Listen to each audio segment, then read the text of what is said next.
Behind you, the colors of Indian flag at the Harbour Bridge. How do you see it as? I think it's a fantastic idea. I think the colours are beautiful, and when I visited India, I loved being there.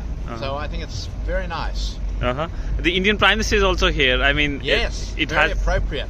So that is why it's in the Indian colors. Yes, it's an excellent idea, isn't it? Yes, Yeah. and he'll be very pleased. Yeah. Okay. And you've been to India. I've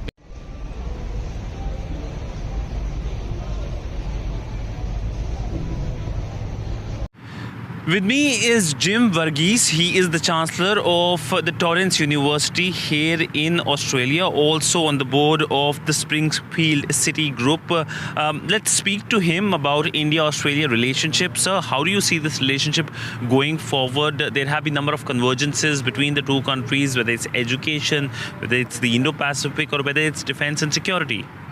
I think we're at a very unique point in the Australia-India relationship, particularly with the free trade agreement. That has really opened up a whole new vista of opportunities, ranging from education, agricultural exports, health, critical minerals, defence, a range of those areas. And also we now have an unrivaled opportunity for more Indian diaspora to expand throughout Australia, and that also helps our skills base and be able to sort of help Australia move along in terms of learning, schooling, skilling and work.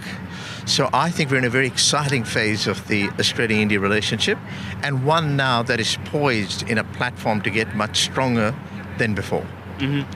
How do you see the Indian Prime Minister's visit here in Australia? How do you think that it will strengthen the relationship between the two countries? I think the visit to Australia from the Prime Minister Modi was very important. It's given a very positive message to the Indian diaspora. He's also a charismatic Prime Minister, and I think that spreads the charisma and the view of India much more strongly.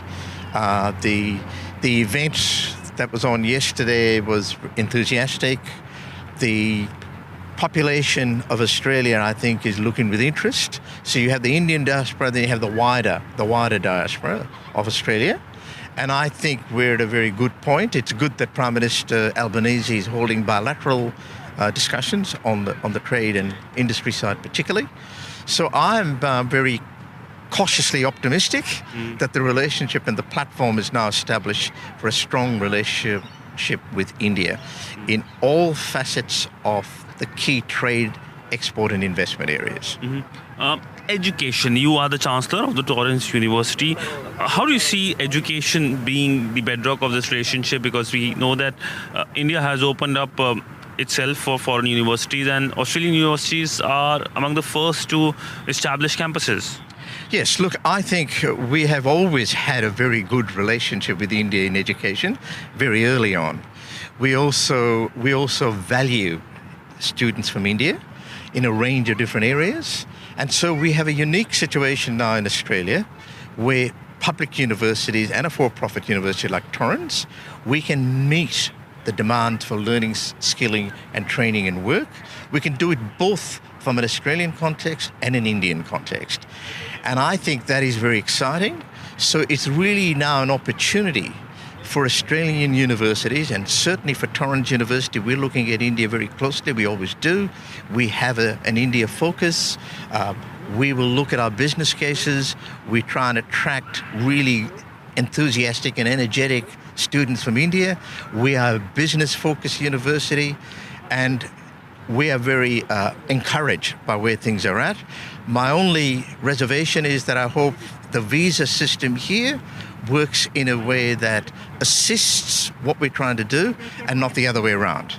And that is a challenge for the Albanese government to work with the universities of Australia and Torrens University so we get a win-win and we improve and streamline and accelerate the education relationship. And we're certainly looking very closely at India at Torrens University. And I was a guest yesterday, for example, for Tata Consulting Services. We work with Tata in India as well. So I think we're in a very good position to consolidate and develop the relationship in education with India, with not just the Torrens Group, which is we are a very entrepreneurial for-profit university, but we also have the public interest and the public good in what we do. Any plans to open campuses in India? Well, we will certainly be looking at that. We don't rule anything out that fits in with the vision of having really good relationships between India and Australia, but one that meets two of our key domains. Student happiness is very important to us, and profitability. When you link those two domains together, and if that works well in India, then you'll see expanded activity. It certainly works well in Australia, because over 10 years ago, we started with 269 students. We're now just under 25,000 students. And I'm very hopeful that in the next couple of years, the end of the next couple of years, that number will hit 30,000. My final question, you are a member of the Indian diaspora. We saw the diaspora event where the Prime Minister of Australia called the Indian Prime Minister a boss, something that's going to stick for a long time in the relationship. But the role the diaspora plays in making sure that this relationship is a strong relationship. The role of the Indian diaspora is very important. Extremely important. I mean, I'm one of the founder members of the Federation of Indian Communities that started over 25 years ago.